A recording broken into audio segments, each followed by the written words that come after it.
Ma, mahal ko po kayo. At ayoko po kayong masaktan. Pero mukhang nagmamahalan pa rin po si Tito Raymond at Ma'am Charlene.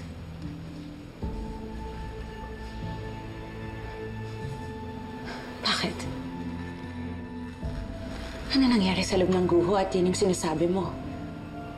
Ayoko po kayong masaktan, ha? Pero nagsasabi lang po ako ng totoo. Nakita ko po kung gaano kalalim ang pagmamahalan nilang dalawa.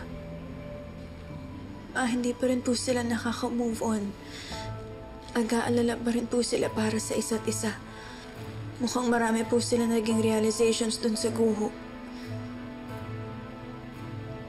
Mahal po talaga nila yung isa't isa. Tama na. Enough.